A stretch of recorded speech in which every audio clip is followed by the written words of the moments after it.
We're getting started, a brand new week of training. We're talking about really just going after wins. I called it capture, right? Speed capture, I think is what I said when I sent the newsletter out about the 5 trainings. But I'm excited to talk about this because I believe strongly in capture. It's kind of a missing element within people's sales process, but in particular, the end of the year, a lot of us are going to be doing a lot of activity, and we need to pick up our speed on capture. And so the tips I'm going to give you this week are around that.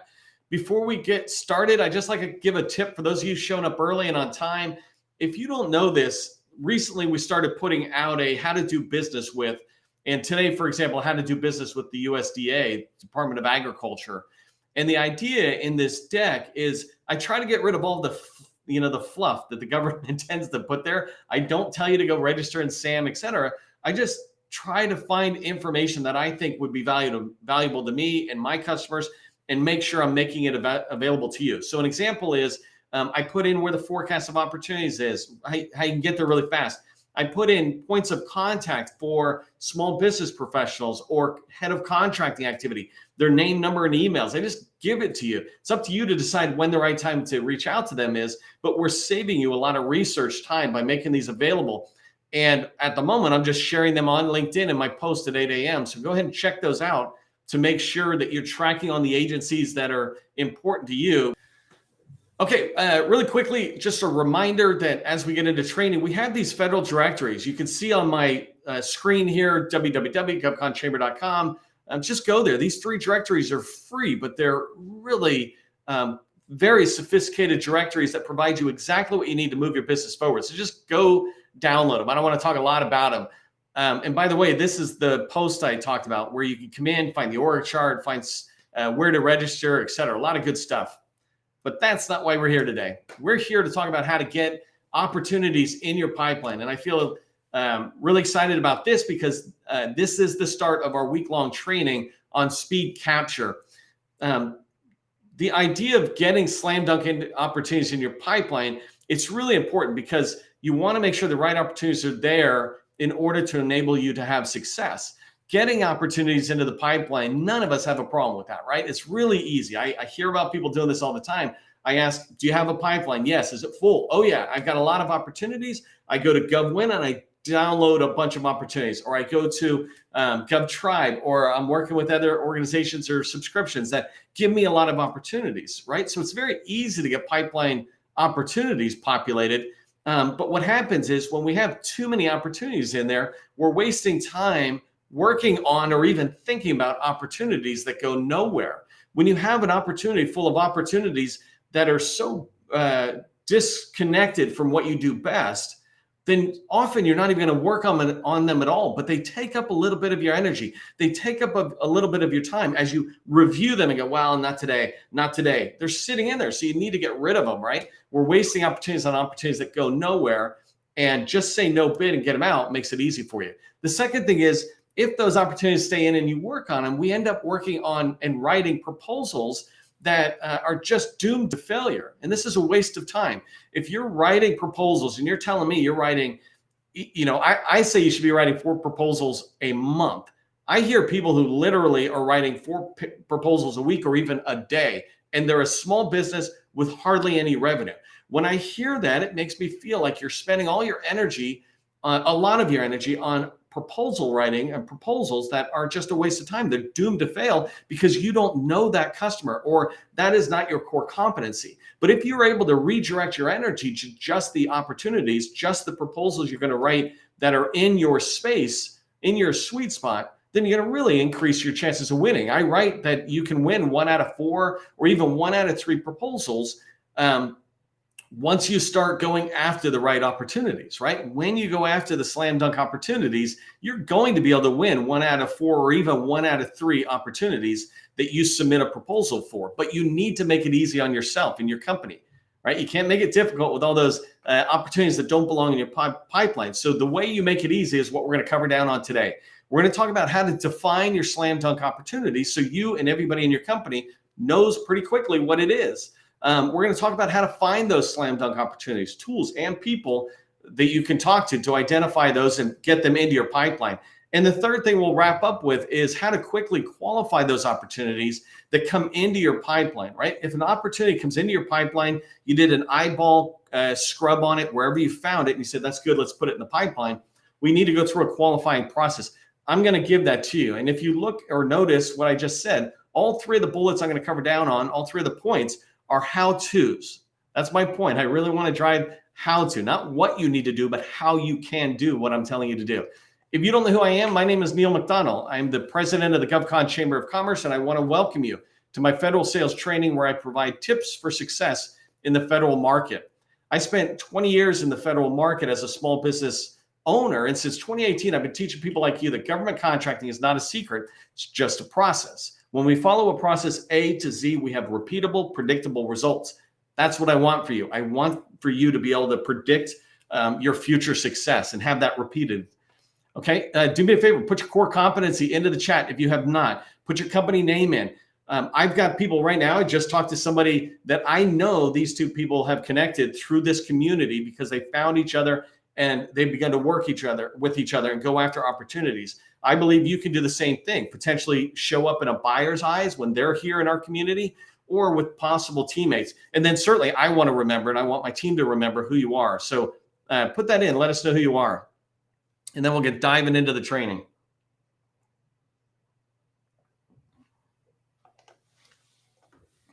All right, so the first thing we want to talk about is defining your company's slam dunk opportunity. If you've been with me, I've done 300 trainings. Today is my 300th. So everybody, stand up and cheer.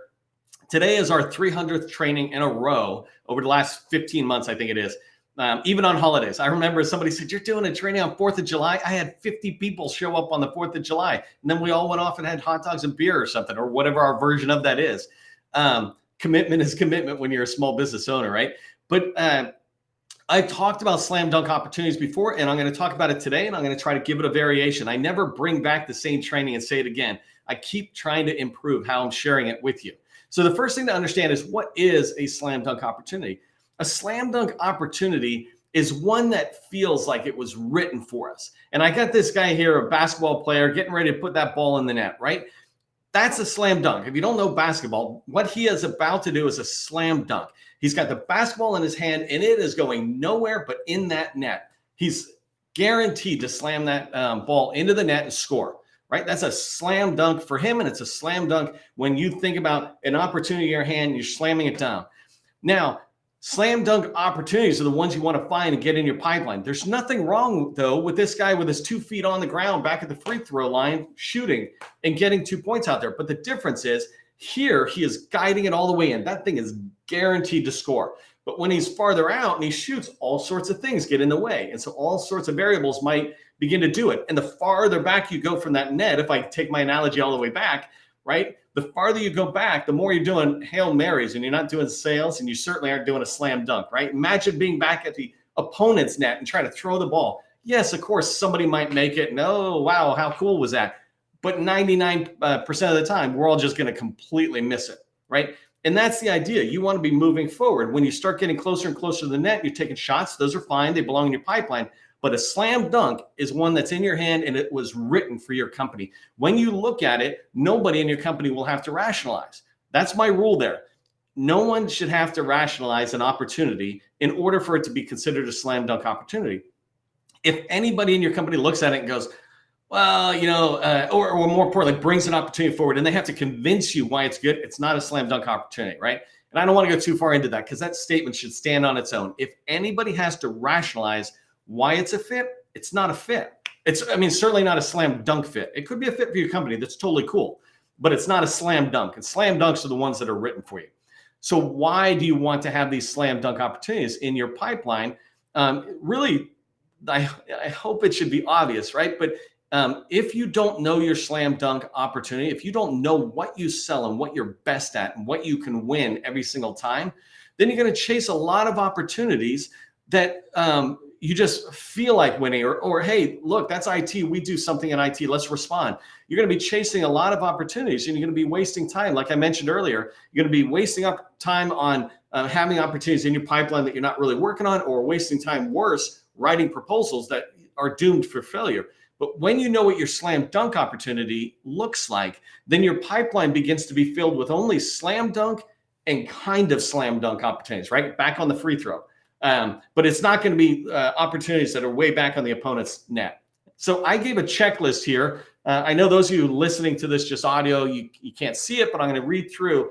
But this is my checklist for defining what a slam dunk opportunity is. And so it's 10 steps to just kind of guide you through the thinking. You and your team sit down, 1 hour meeting at most, and you will lock this down for the next 12 to 24 months, right? So the first thing is you need to have a clear, focused offer and be able to communicate what is our core competency, what are we best at. An example is you might do cloud services or IT type stuff, but are you best at AWS and not equally best at Microsoft and AWS? Well, then put AWS down. That is our that's what we're best at. We can do Microsoft Stack, but we're on Amazon Stack best or something like that. Write that down. Second thing in your checklist, when you think about what is our slam dunk opportunities, the way I would do it is I would look at how tasks are written typically within the type of work I go after. Sometimes you can look at an opportunity after it's awarded to help you understand what your slam dunk opportunity is. So if you look at the task areas, you can begin to say, you know what, this task area, we're 5 by 5, meaning we can knock it out of the park. This task area, 3 by 5 or something, right? And so think about the task areas that are related to your core competency. An example, again, comes into, if I just stick with AWS, that's Amazon's cloud. If I just look at Amazon Web Services, AWS, I can sit there and say, well, you know what, refactoring or cloud migration, those task areas are best. But this other one is asking about, let's say, security. We're not that good with security. Not that you wouldn't be, right? But you look at that and go, security, we're 3, but these other 2 were 5s. You need to know what your 5s are. What are we best at within our core competency? And any core competency you choose, like cybersecurity, you could come down and go, you know what, we're really good at red team activity or blue team activity. So take a look at that. And then, sorry, just checking my chat or text to make sure no one's flagging me that you can't hear me. Third one, agency, right? So you want to look at your agency and determine it. I always tell people have a primary agency. This is where we're trying to go. But don't go everywhere. If you go everywhere, you're not going to really get that traction that you need.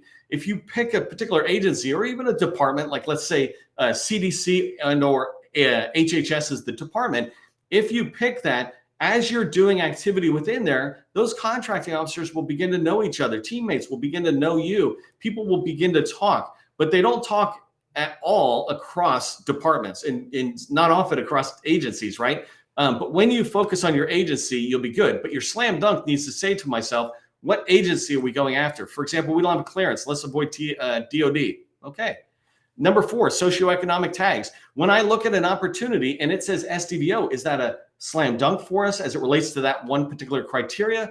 Or is it the opposite of a slam dunk? Hey, we're not SDVO, so that's not a slam dunk for us, right? We might rationalize trying to find a teaming partner, but it definitely is not a slam dunk. Number 5, security clearance, going with that same thing about DOD as an example. If there's a requirement coming out that there must be this level of security and I don't have a facility clearance, well, then it's not a slam dunk opportunity. There are scales, right? You might sit there and again, see if you can go after it because everything else in your criteria makes sense, but the clearance, well, maybe you can get somebody to give you that clearance or sponsor you for the clearance. But when you look at a clearance level, you need to determine that, hey, we've got a TS facility. So anything like that, it's a slam dunk.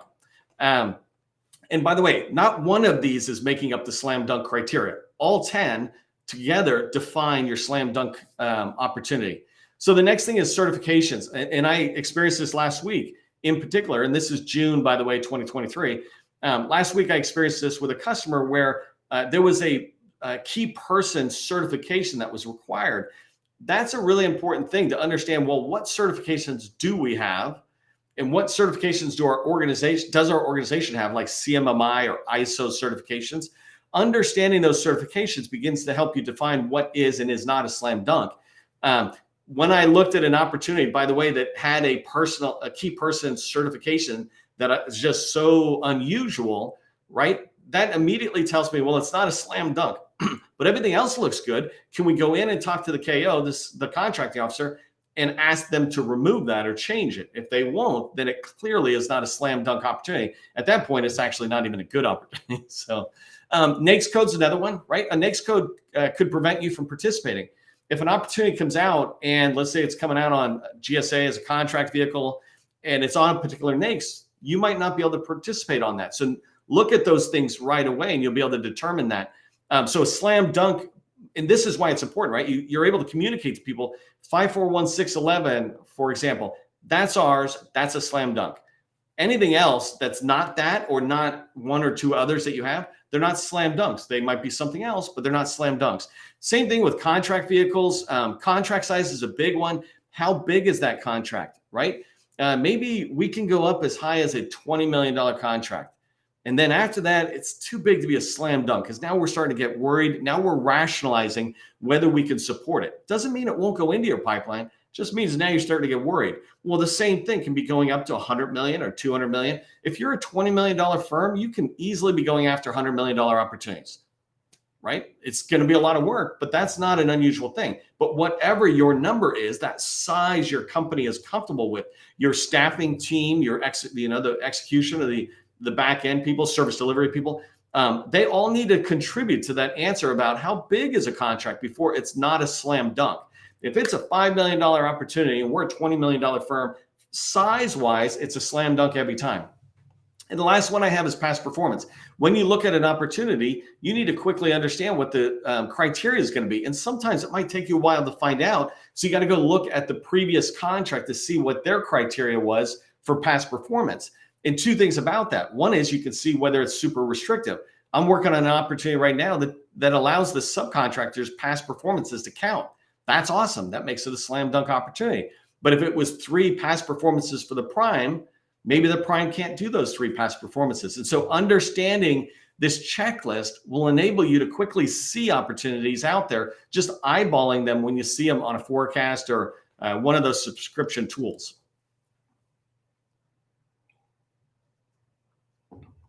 By the way, I can't see chat at the moment. I come back. Don't ask me for the slides because the slides at best are for the sustaining members. That's if we put them in there, right? I'm doing the training. I'm not doing the slides, so you can take a screenshot. But if somebody can put some of those tips into the chat, that's always helpful. So do that. And then as we move forward, because it's just a lot of work for me and I got to prepare the training. So I'm not sharing out the slides. I do that once in a while. Okay, so how and where can you find opportunities?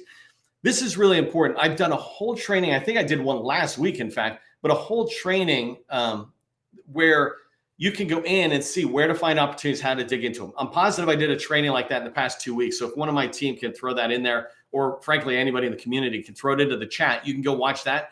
But it's a great training that goes deep in there. But I wanted to touch really quickly on where can you find these opportunities that are slam dunk opportunities for you, especially as you're heading into the end of the year, right? So the first place you would go is SAM. It's a great obvious place, but SAM has opportunities where you can, they're listed there, right? A ton of opportunities. You guys all know this, hopefully. But the 2 things I wanted to point out about SAM is me personally, when I use SAM, I set up a keyword search and save that search and then tell SAM, notify me anytime this changes. So for example, if a new opportunity, a new sources saw it, or an RFP drops in there with my keyword, let's say elevators, elevator maintenance, something like that, it's going to send me a notification. I'll get a notification so I can go back and look at that opportunity, see if it's a fit by using my criteria. So keyword search, if you do not have a SAM search set up, notifying you about your slam dunk opportunities, then you're missing out on making that tool work for you instead of you having to chase it all the time. Make it come to you. Second search that I have, and this is a similar type search, but different criteria. I just say, anytime a new RFI drops, send me a notification. And so once a day, I get a notification that tells me, hey, these are the opportunities that RFIs and sources sought that have dropped in the last 24 hours. Me personally, because I just like data, I like seeing all of them. And there's not that many that I can't scroll through, just like I can on Facebook or LinkedIn. I just scroll through the RFIs that have dropped, because sometimes government contract people make mistakes when they're typing, and the wrong NAICS will be in there or the wrong words will be in there. But I'll look at opportunities and I'll go, no. Ooh, that's interesting. Let me look at that, right? but I'd rather see them all and quickly, say shortlist it. Say yes, yes, no, no, yes, right? So that RFI search is really important though, because you can differentiate yourself among your competitors by just responding. So that's SAM. Second place you go is something similar to what I just described with SAM. PTACs, called Apex Accelerators now for some of them. PTACs have a bid matching tool that they can help set up for you, and they'll send you notifications. If you go into the PTAC with the criteria I defined a minute ago on your slam dunk opportunity, you're going to help them help you so much more. I hear about people work with PTACs and they feel like they're just getting spammed all the time. Well, they are, but don't blame the PTAC.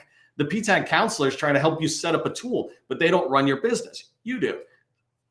Define your core competency, your slam dunk opportunity, bring it to that PTAC counselor who's going to help you set up this bid matching email blast or whatever, or digest. Somebody put the right term in there. I don't know what it is because I haven't used it recently. But PTACs will help you do that. And if you give them the right criteria, they will be able to refine that search. So every day you're getting more and more opportunities that look closer to your core competency and far less unrelated opportunities. The third place you would go is industry day briefing decks. There's a lot of opportunities that just get put in there, but the industry days don't happen as often, but they're happening right now and they do virtual ones. So just go find them for your agency. A great way to find them is just reach out to the small business professional and say, hey, do you have a copy of the most recent briefing deck? Make sure you look on their website before you ask. Fourth place you want to find opportunities, and this really you can put up at the very top, are contracting officers in your target agency and small business professionals. Reach out to them. Make sure they know who you are. They will notify you when they hear about opportunities that are coming from their customers. When they hear about those and they're remembering who you are, they'll be able to notify you. But they need you to be in their on their radar, right? Not in their face, but on their radar, so they're aware of who you are. That takes you picking up the phone, reaching out to them on a recurring basis. Agency forecast, another great place to find it. You can. I just said USDA. I dropped it down. There's a huge amount of opportunities in there. Go in and look at it. Many of these agencies now are not doing annual long-range forecasts. They're doing dynamic or continuously updated forecasts. When there's an update, they put it in. And so you can see when was it last updated? When was the item last updated? Another great place is subscription services. Keep in mind, many of these services are just pulling that data from other government tools. But if you like using some of the tools, here's two that I use, GovTribe, GovWin. But there's many, and there's many new competitors out there. If you're using their tools and you can feed in your criteria for your slam dunk opportunity, you'll be able to find these opportunities. And the last one is teammates. Just make sure your teammates know what a slam dunk opportunity is. Don't sit there and expect people to be able to help you if you don't say, you know what, a great opportunity for me is one that is in Amazon Web Services, cloud migration. That's our sweet spot. You see any of that, please consider us, right? And by the way, hey, what is your slam dunk opportunity? You don't have to make them go through the criteria, but you want to learn what's important to them. All right, so let's quickly talk about how to qualify an opportunity. I want to talk about how to quickly qualify an opportunity yourself, but I need to talk about it quickly because our time's speeding through.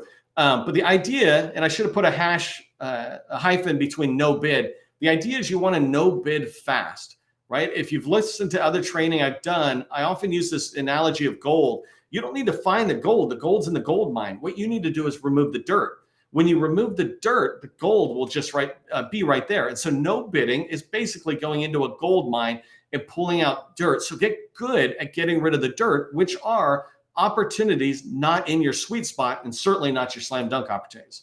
I describe this as just your first no bid, right? Initially, you had an idea, you saw something, you said, let me bring it in. But this is the first set of activity you're going to do in capture that will no bid or bid. And this is really important because every time you decide to keep an opportunity in your pipeline, you're deciding to invest in that opportunity. People's eyes will be on it. They'll look at it. People will wonder about it. I've been in companies where senior leaders will look into a pipeline and try to figure out how they might be able to help, only to find out that opportunity is a bad one and it's going away at some point. So you want to make sure whatever's in your pipeline is fitting your company's core competency and closest to your slam dunk opportunity. So going with the requirements, the criteria I laid out earlier, here are 8 steps that you can do to qualify an opportunity when it's in your pipeline. And I think I got these in pretty decent order. The first thing you want to do is just make sure it's a target agency fit. If it's with the CIA and you can't support the CIA, get it out of your pipeline, right? So understand which agencies are a target fit. Are you really going to go everywhere? Or is all your experience in DHS?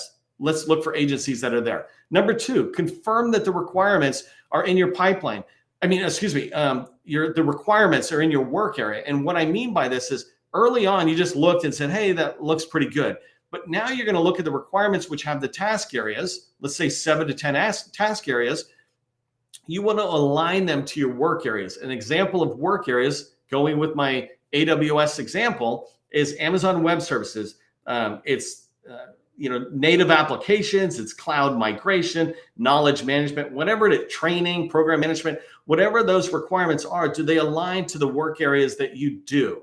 The next one, number 3 is, and this is really important for capture. This is diving into basic capture, and I'm going to go more into it on Thursday. But you want to identify the contracting officer, so the KO or CO, the small business specialist, and the PCR. The PCR is the Small Business Administration's Procurement Center representative. So you got to learn these terms. You're in this, you're in here. You need to know what they are.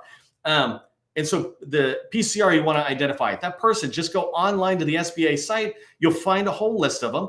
And if you've got an opportunity where it's in DHS, you want to type DHS, pull that person's name, put it in your pipeline. Now you've got the name of the PCR. This is a possible path for you winning that opportunity, right? They're not going to sell for you, do any of that. Go back and learn how to use PCRs, but you want to put into your pipeline the names, numbers, and emails of 3 key people: PCR, small business specialist or professional, right?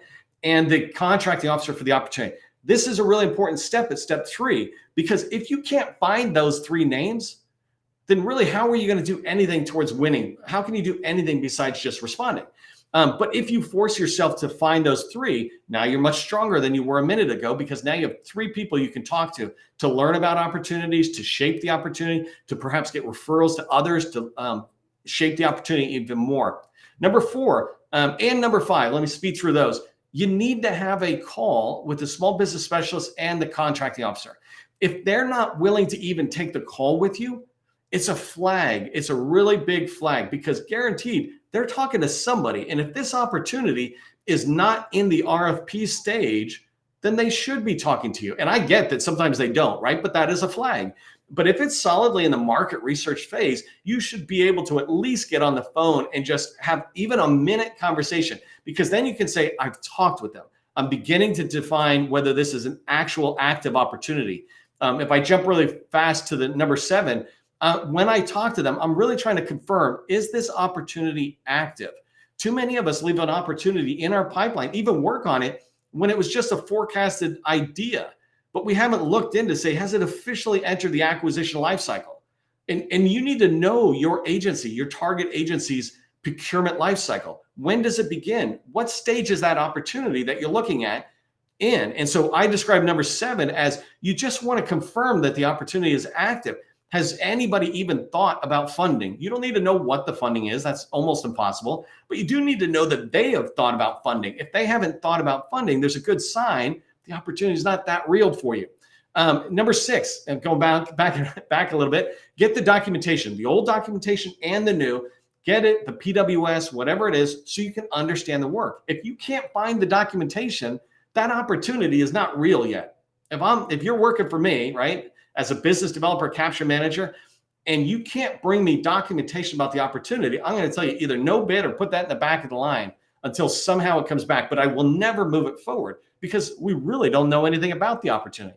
And number 5, know the opportunity's background, number 8, know the opportunity's background. What I mean by this is, how many people bid on it the last time? Was it a crowded market? Was it not crowded? What contract vehicle did they use? You don't need to spend a lot of time, 15 to 30 minutes, and you can find a lot of history about where the opportunity came from. Is it new? Is it recompete? What's the path going forward? When you know that, and you know these 8 items that I put down, you're able to bid it confidently, saying to yourself, we're moving it forward in our sales pipeline. All right, so I know it's a fire hose, but here's what I want you to remember. You can definitely win more contracts in the federal market, especially, as we're wrapping up the end of the year here. But you must help yourself by defining your company's slam dunk opportunity, by putting in place the right processes that help you find the opportunities, picking up the phone and calling people, right? And then finally, by quickly qualifying opportunities so that you're only working on your best opportunities. That's a really important thing. When you do that, you're going to be able to win 1 out of 4, 1 out of 3 opportunities, proposals that you submit.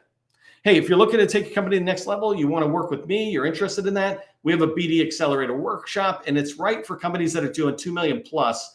So if you're interested in that, especially as you get ready to go into the next year, DM me on LinkedIn and I'll be happy to talk to you more about it. For everybody else, remember, government contracting, it is not a secret. It's just a process. I'll see you in the next training.